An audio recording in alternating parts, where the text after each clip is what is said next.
સંવિધાન બદલના પ્રયાસના આક્ષેપ સાથે સરકારના પ્રયત્ન સામે કોંગ્રેસનું પત્રિકા વિતરણ આજરોજ કરવામાં આવ્યું હતું। જય બાપુ જય ભીમ જય સંવિધાન નેજા હેઠળ રેલવે સ્ટેશન બાબા ભીમરાવ આંબેડકરની પ્રતિમાને પુષ્પાંજલિ અર્પણ કરી પત્રિકા વિતરણનો પ્રારંભ કર્યો હતો।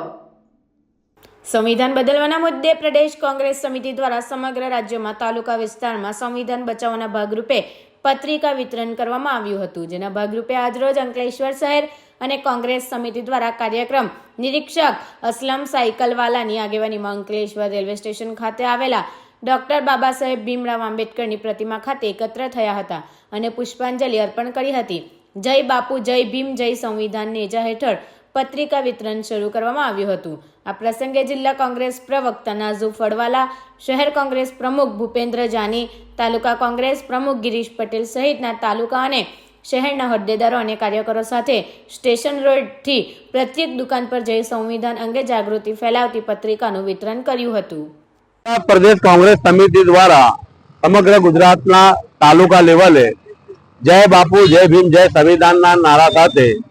એક કાર્યક્રમનું આયોજન કરવામાં આવ્યું હતું। એ કાર્યક્રમના આયોજન મુજબ અંકલેશ્વર તાલુકા કોંગ્રેસ સમિતિ અને અંકલેશ્વર શહેર કોંગ્રેસ સમિતિ અને યુથ કોંગ્રેસ સોશિયલ મીડિયાના સૌ આગેવાનો, જિલ્લા કોંગ્રેસના અમારા મુખ્ય પ્રવક્તા એવા વડીલ નાજુભાઈ ફળવાલા સૌએ આજરોજ અંકલેશ્વર શહેર ડોક્ટર બાબા સાહેબ આંબેડકરની પ્રતિમા રેલવે સ્ટેશનથી આ પત્રિકા વિતરણનો કાર્યક્રમ હાથ ધર્યું છે।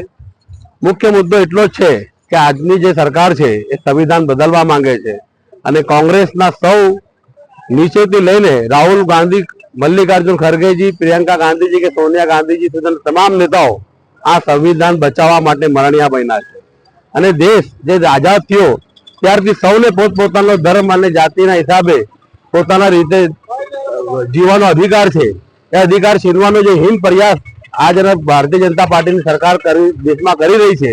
જેના કારણે આવનારા દિવસોમાં અરાજકતા ફેલાય, અશાંતિ ઊભી થાય એવા કાર્યમાં દેશમાં જે આગળ વધી રહી છે, મોંઘવારી હોય કે બેરોજગારી હોય એવા મુદ્દા પર ધ્યાન ભટકાઈને એવા મુદ્દાઓ લાવીને સરકાર કામ કરી રહી છે કે જે સંવિધાનને સીધી અસર થાય છે। અને સંવિધાન બચાવવા માટે સૌ કોંગ્રેસના કાર્યકર્તાઓ, દરેક દેશનો નાગરિક જાગૃત બને અને આપણું સંવિધાન શું છે, મહાત્મા ગાંધીના સંદેશો શું છે, ડોક્ટર બાબા સાહેબ આંબેડકર સાહેબે બનાવેલું બંધારણ શું છે, એના માટે લોક જાગૃતિ કેળવવા માટે આ કાર્યક્રમ કરવામાં આવ્યો। હું ખૂબ અંકલેશ્વર તાલુકા કોંગ્રેસ અને શહેર કોંગ્રેસના સૌ આગેવાનોને ખૂબ અભિનંદન પાઠવું છું કે આવી શોર્ટ નોટિસમાં પણ આટલું સરસ કાર્યક્રમનું એ લોકો આયોજન કર્યું છે।